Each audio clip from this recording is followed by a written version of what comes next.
Hola, buenos días.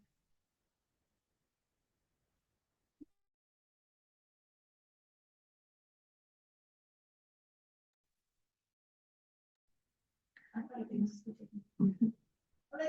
Hoy vamos a tener una capacitación referente al tema de enfermedades respiratorias virales, por lo cual hoy la doctora Leonia Lezama Morales está con nosotros, encargada del área de epidemiología, que nos va a dar este tema que nos están pidiendo precisamente del área estatal. Conforme vaya pasando el tiempo, les voy a compartir los exámenes pre y post para que los podamos tener. Va a ser igual que todas las presentaciones, la grabamos, la mantengo en el canal que tenemos en YouTube para que puedan tener acceso a esta información. Entonces, adelante, doctor.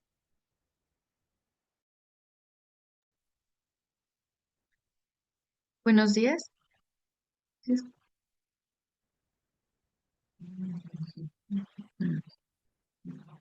Buenos días, ¿me escuchan?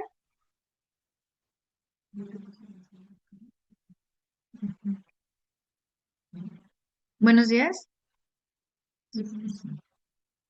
Bueno, como ya dijo la licenciada, yo soy el médico general encargado del área de epidemiología aquí en el hospital, y vamos a iniciar con un panorama nacional de las enfermedades respiratorias virales.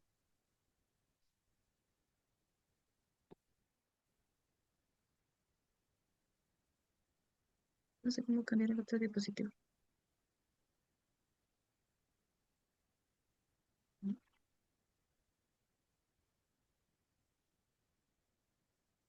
Bueno, todo esto con motivo de que el 5 de agosto del presente año se emitió una alerta epidemiológica por el aumento brusco de las enfermedades respiratorias virales. En este caso, las que prevalecen más son el SARS-CoV-2, la influenza en sus distintos tipos y otros virus como el virus sincicial respiratorio. En esta curva epidémica vemos los casos confirmados y de positividad del COVID-19.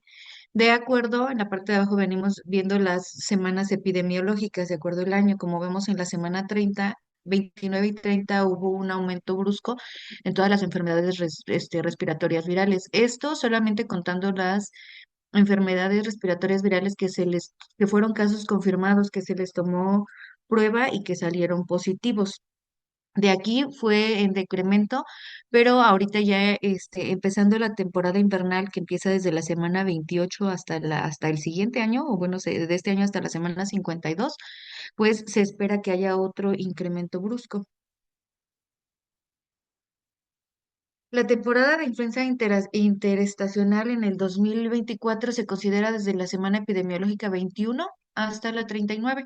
Y en lo que va de esta temporada en este año, en el presente año, se han reportado 51.404 casos sospechosos de enfermedad respiratoria viral. De estos 51.404 se han confirmado 1.914 casos, que sería el 7.3, perdón, de casos positivos a influenza que han sido confirmados por laboratorios. De este porcentaje, que se tomaría como el 100%, el 77.4 han sido influenza H3N2, que es el que más ha prevalecido durante este año. El 14.1 ha sido de influenza tipo B, el 5.2% de influenza AH1N1 y el resto fue de influenza tipo A, que no se ha tenido un subtipo. De todos estos casos confirmados, ha habido 41 defunciones. En esta otra tabla se muestran los casos por influenza según el grupo de edad y los virus que se han identificado.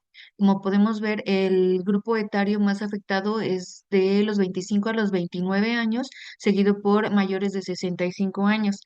Y el tipo de influenza que ha prevalecido durante este año es la influenza A H3N2, seguido por influenza A H1N1 y el resto que no ha sido subtipificada. Como datos importantes, tenemos que a nivel global la influenza tiene una tasa de ataque estimada del 5 al 10% en adultos y del 20 a 30% en niños. Según la Organización Mundial de la Salud, anualmente se presentan a nivel mundial 1.000 millones de casos de influenza estacional, de los cuales de 3 a 5 millones son graves, causando entre 290.000 y 650.000 defunciones anuales como consecuencia de esta infección. Y en México la enfermedad sigue el mismo comportamiento estacional en el hemisferio norte que en el resto de América Latina. Y pues en esto lo importante es que la mayoría de este tipo de enfermedad se presenta en los meses de otoño e invierno y tiene una alta en esta temporada a partir del mes de octubre. La incidencia de casos atribuibles a los serotipos virales estacionales podrían aparecer, bueno, aparecieron ya desde el mes de octubre y se tiene previsto que haya un aumento franco en los meses siguientes, ya sea, bueno, que van a ser en noviembre, en diciembre y permanezcan altos en enero, ya empezando una disminución a partir de febrero. Respecto a los patrones de transmisión, en las últimas temporadas estacionales se observa un predominio de los tipos virales y de estos, del tipo A, la que prevalece más es la H3N2, pero también se ha visto un aumento constante de la H1N1, que es la que nos ha generado pues pandemia.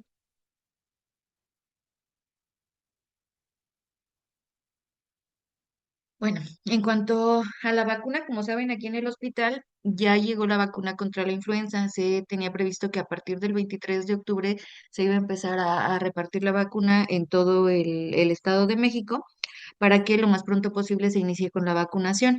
Aquí se tiene, este, bueno, se va a empezar con el personal de salud cuando se lleve más del 90% de personal de salud vacunado, se va a continuar con los grupos de riesgo, niños, embarazadas, adultos mayores y pacientes con alguna otra enfermedad crónica y posteriormente ya el resto de la población. La vacuna que se va a estar aplicando es una formulación inactivada que contiene dos tipos de virus A y dos tipos de virus B. Eh, la que se va a aplicar aquí es la Thailand. Continuamos con lineamientos estandarizados y por laboratorio de enfermedad respiratoria viral. ¿Por qué? Porque la vigilancia epidemiológica que vamos a llevar en cuanto a enfermedad respiratoria viral tiene como fin que tengamos una detección temprana de los casos. Y estos casos deben de cumplir con definiciones operacionales con el fin de que los detectemos oportunamente, de que detectemos los riesgos que tenemos de que no haya alta tasa de contagios, tanto intrahospitalarios como en la población abierta, que haya una visión epidemiológica completa y esto también con el fin de controlar las propagaciones del virus en la población. Las definiciones operacionales, pues ya saben que son muy, muy cuadradas, entonces sí tenemos que, para que cumpla o que tengamos un criterio para mandar las pruebas o como para dar el diagnóstico como tal, debe de cumplir exactamente lo que dice la definición operacional. Vamos a empezar con un caso sospechoso de enfermedad respiratoria viral. Un caso sospechoso de enfermedad respiratoria viral es persona de cualquier edad que en los últimos 5 días para casos de enfermedad tipo influenza y en los últimos 7 días para casos de infección respiratoria aguda grave haya presentado al menos uno de los siguientes signos y síntomas, que son tos, fiebre o cefalea. Y que todo esto vayan acompañados de al menos uno de los siguientes signos y síntomas, que sería disnea, mialgias, artralgias, odinofagia, escalofríos, dolor torácico, rinorrea, polimnea o anosmia. Regresando ahí, en los niños menores de 5 años, la cefalea la podríamos cambiar, bueno, se puede sustituir por irritabilidad, porque pues obviamente hay algunos niños que no nos van a saber decir si tienen dolor de cabeza o no.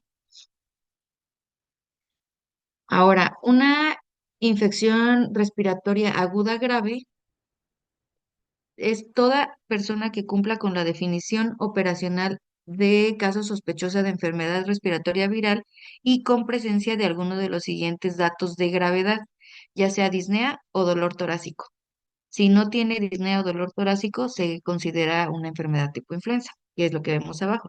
Un caso de enfermedad tipo influenza es toda persona que cumpla con la definición de caso sospechoso de enfermedad respiratoria viral en los últimos 5 días de inicio de los síntomas de datos clínicos con, perdón, sin la presencia de algún dato de gravedad. Repito, disnea o dolor torácico, que son los que se consideran datos de gravedad. En cuanto a defunciones, una defunción con diagnóstico confirmado por laboratorio va a ser toda persona fallecida que cumpla con la definición operacional de caso sospechoso y que que el caso haya sido confirmado por una prueba de laboratorio. Y esta prueba de laboratorio, pues obviamente tiene que ser la PCR en tiempo real, es la que se está tomando ahorita aquí. Bueno, es la que con la que se está mandando al laboratorio estatal. Las defunciones clasificadas por COVID-19, influenza o virus incisional respiratorio son aquellas que en su certificado de defunción o en el anexo 8 contengan como causa básica COVID-19, SARS-CoV-2, influenza, infección respiratoria aguda, infección respiratoria aguda grave, virus incisional respiratorio o neumonía. Y pues no podemos dar estos diagnósticos aunque nosotros por clínica pensemos que sí lo tiene, si no tenemos el caso confirmado por PCR, no se puede poner en un certificado de defunción este diagnóstico o esta causa de muerte.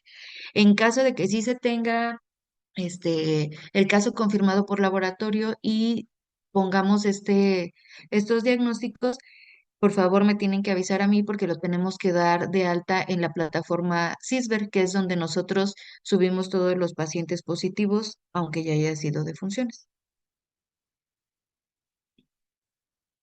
Otra definición operacional son de funciones fuera de USMER. Ahorita un poquito más adelante les voy a decir qué es una USMER.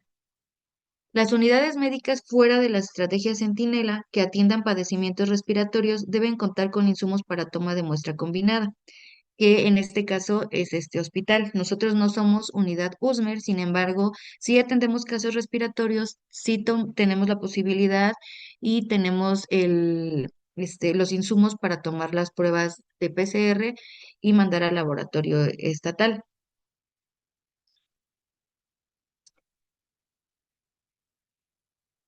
La vigilancia epidemiológica de la enfermedad respiratoria viral se llevará a cabo a través de.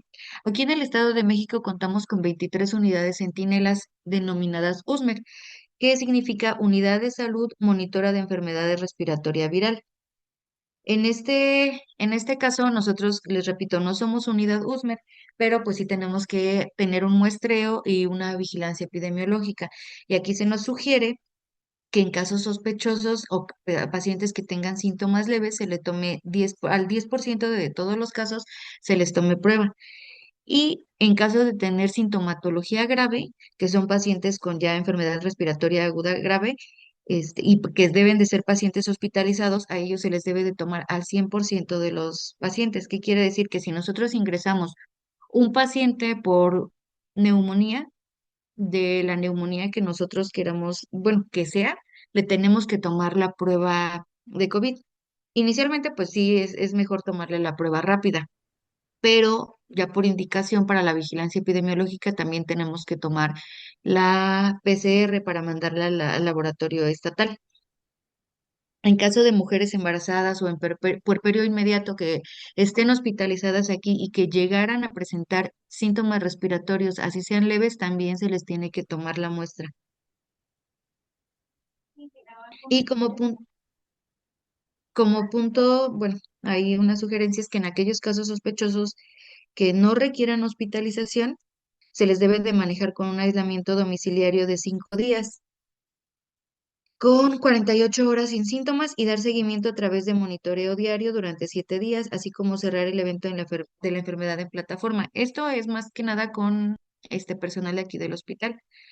En caso de que se requiera, se tiene que, o que se sospeche de alguna de estas enfermedades, ya sea influenza, SARS-CoV-2 o, bueno, el virus incisional, se le tiene que tomar la muestra y en caso de ser positivo, se tiene que dar los 5 días incapacidad.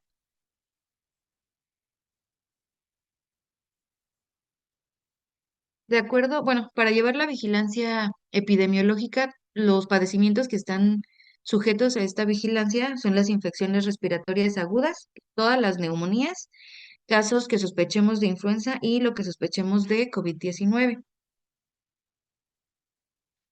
Pero pues no solamente se ha visto casos, sí son los que más prevalecen, pero se han visto casos de influenza zoonótica. Por eso vamos a hablar un poco de esto también. Hubo un caso de influenza aviar en junio de un paciente que falleció. Entonces se dio una alerta sanitaria también por probable que el fallecimiento haya sido de tipo, bueno, por causa de influenza aviar. Se hizo la prueba, el paciente salió positivo, pero como causa de muerte no fue por la influenza de tipo aviar, fue por complicaciones por sus enfermedades crónicas. Pero de todos modos ya se inició desde junio el estudio de influenza aviar aquí en el Estado de México. Tenemos como punto importante que el 63% de las enfermedades infecciosas humanas tienen origen en animales y el control de la zoonosis repercutirá en personas saludables. Existe un riesgo potencial de que los virus de influenza aviar se recombinen con otros virus de influenza, principalmente en porcinos y en humanos. Entonces, aquí en el Estado de México se tienen programas que, pues, lo que se pretende hacer es que haya una prevención, detección y en caso de detectar casos positivos de influenza aviar, haya un buen control y erradicación del mismo. Las acciones realizadas, pues se están haciendo monitoreos en granjas, vigilancia en aves silvestres y notificación oportuna en caso de que haya que se haya encontrado brotes en granjas o en animales silvestres.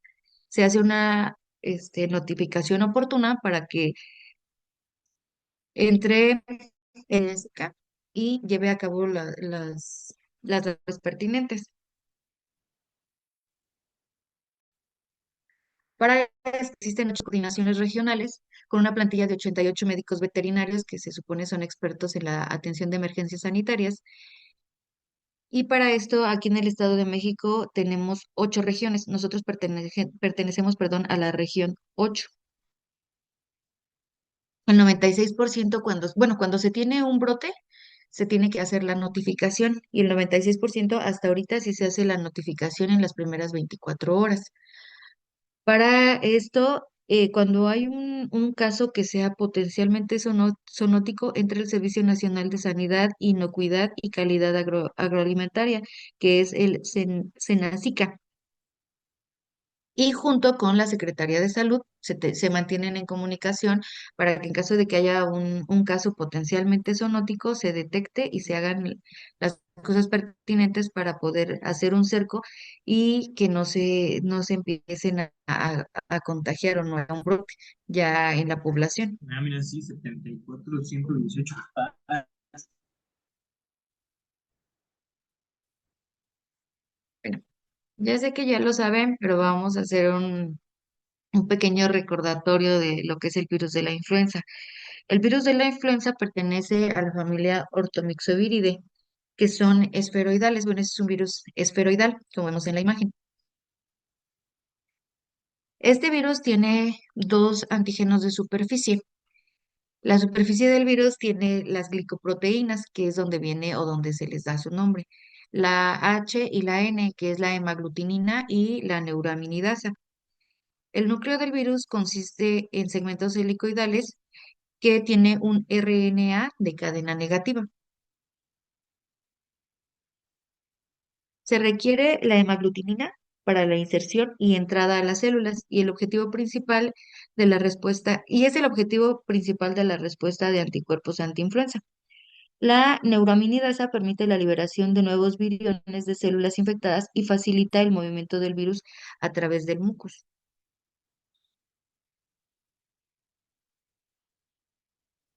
Hasta ahorita, la clasificación que se tiene de la influenza pues depende de de la combinación de las dos proteínas de superficie.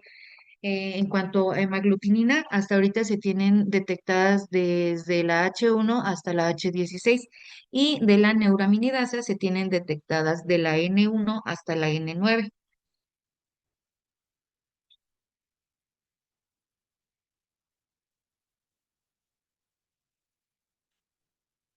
De aquí el tipo de antígeno normalmente se divide, hay veces que hay cambios antigénicos. Cuando es el drift se replica, por así decirlo, el virus y nos causa, y si nos contagiamos, nos causa el tipo de influenza que ya conocemos. Pero si hay una replicación o hay un cambio antigénico, muta, como vemos en el Shift, y este tipo de cambios antigénicos pueden causar una pandemia por influenza. ¿Por qué? Porque no tenemos detectados esos antígenos y nos van a causar una enfermedad diferente a la que ya tenemos y por tanto tampoco tenemos alguna vacuna, que es lo que pasó con la influenza H1N1 en el 2019. Un ejemplo ya, por ejemplo, aquí ya está en el humano detectada la H3N2, que ahorita es la más prevalente, también H1N1, que es la que le sigue. En la influenza de tipo aviar tenemos la H5, que imaginemos en un porcino se puede contagiar o tener, sí, bueno, tener el contagio por una influenza que viene de un humano y con una influenza que es de tipo aviar.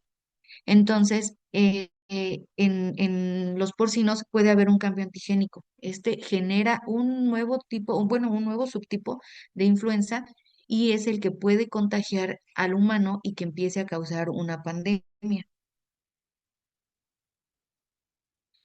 En esta línea del tiempo tenemos la cronología de los virus respiratorios que han tenido un potencial pandémico desde 1918 hasta el último que fue el SARS-CoV-2.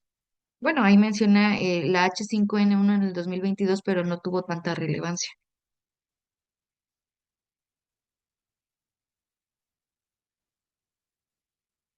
Y en esta tablita vemos los subtipos de influenza tipo A que circulan en las especies que ya están detectados y normalmente, pues, si es que alguno llega a contagiar al humano, sí tenemos como tal, o ya está un poquito más estudiado, ya se sabe qué tratamiento debemos de llevar.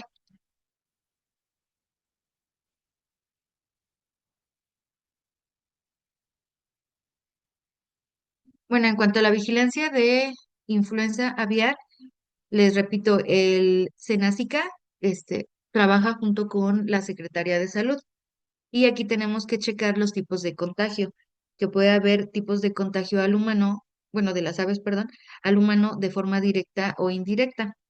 De forma directa es cuando los humanos tenemos contacto directo con las aves enfermas o contacto con sangre, heces o secreciones de aves enfermas. Y por contacto indirecto, que es humanos con contacto con superficies u objetos contaminados con el virus, esparcimiento del virus, como las personas que trabajan en las granjas. El último, los lineamientos vigentes que están fueron, bueno, fueron los que se salieron en mayo de este año, que son los que están ahorita, los que nos rigen.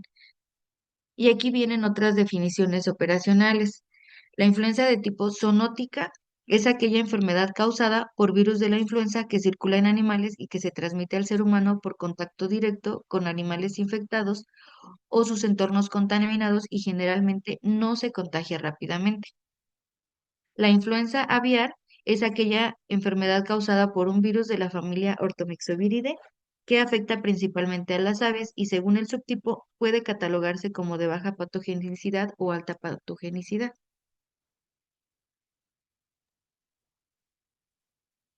Un caso sospechoso de enfermedad respiratoria viral, ya lo dije anteriormente, es persona de cualquier edad que en los últimos 5 días para casos de enfermedad tipo influenza y en los últimos 7 días para casos de enfermedad respiratoria aguda grave haya presentado al menos uno de los siguientes signos y síntomas: tos, fiebre o cefalea, y que venga acompañada de al menos uno de los siguientes síntomas: disnea, mialgias, artralgias, odinofagias, escalofríos, dolor torácico, rinorrea, polipnea, anosmia, disgeusia y conjuntivitis.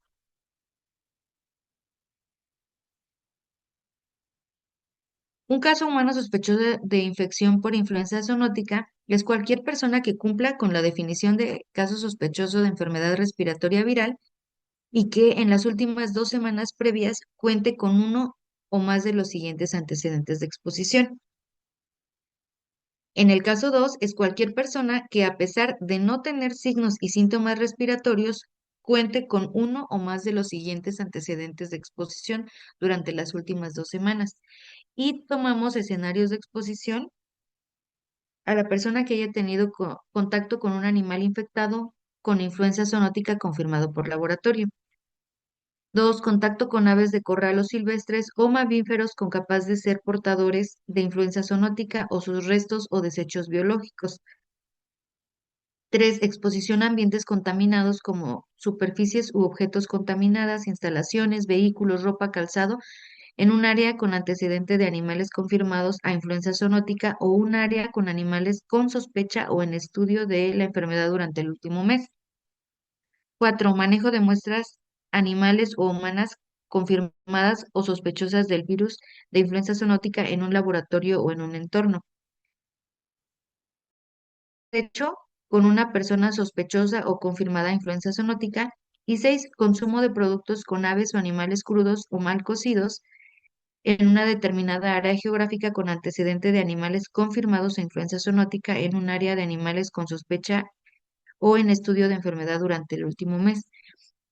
Aquí entran más los pacientes, si es que nos llegara a llegar algún paciente que trabaje directamente, ya sea en granjas, que tengan animales vivos o que tengan manipulación de aves para, bueno, animales ya muertos, veterinarios o que trabajen en zoológicos o en contacto directo con este tipo de animales.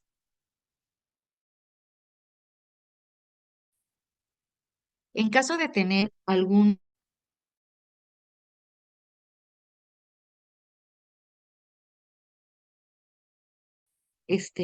paciente que sospecha de se pueda ver, la muestra, como ya les había dicho. Los tipos de muestra que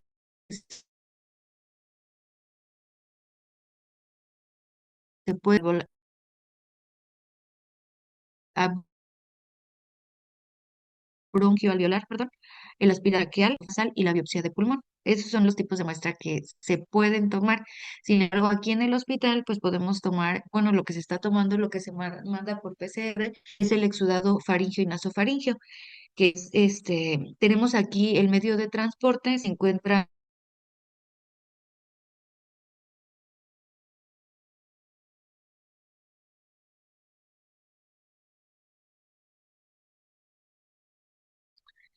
lo tenemos que tomar, máximo tenemos 72 horas para enviarlo y tener a 8 grados.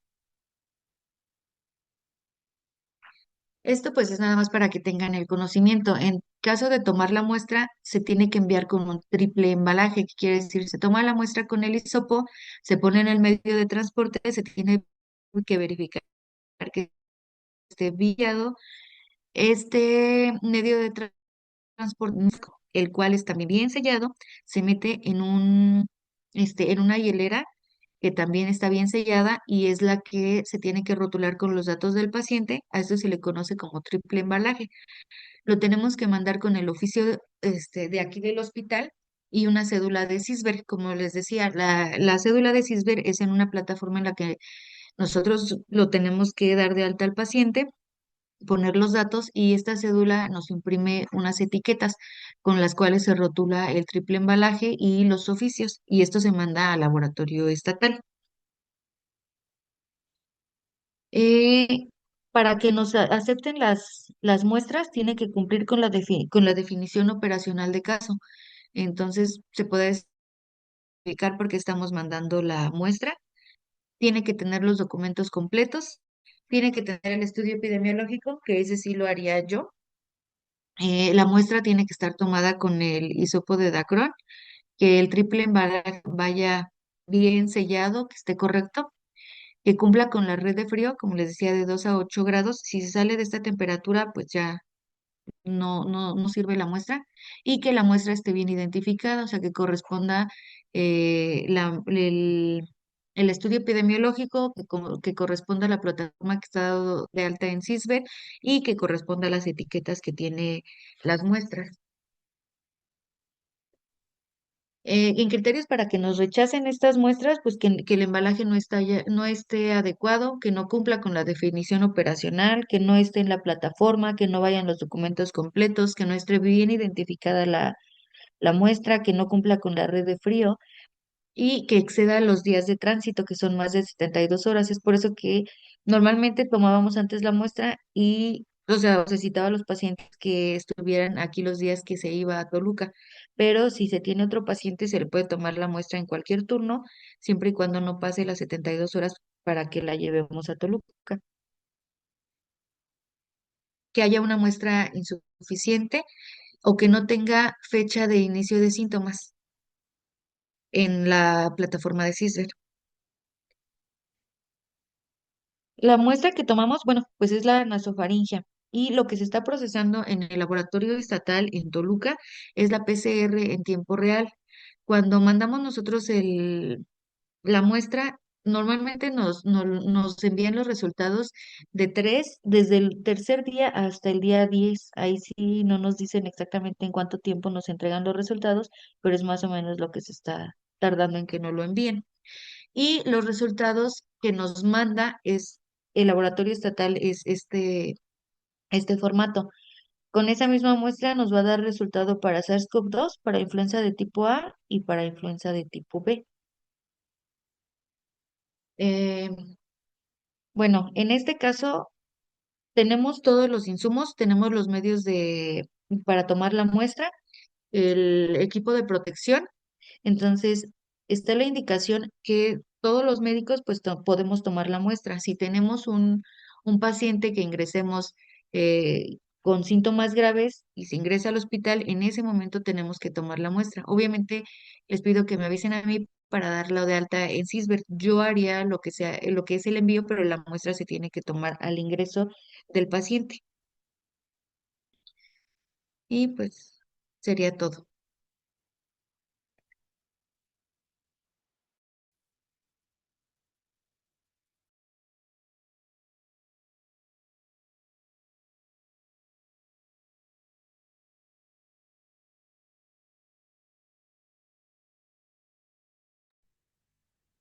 ¿Alguien tiene alguna duda, alguna pregunta que le quiera hacer a la doctora?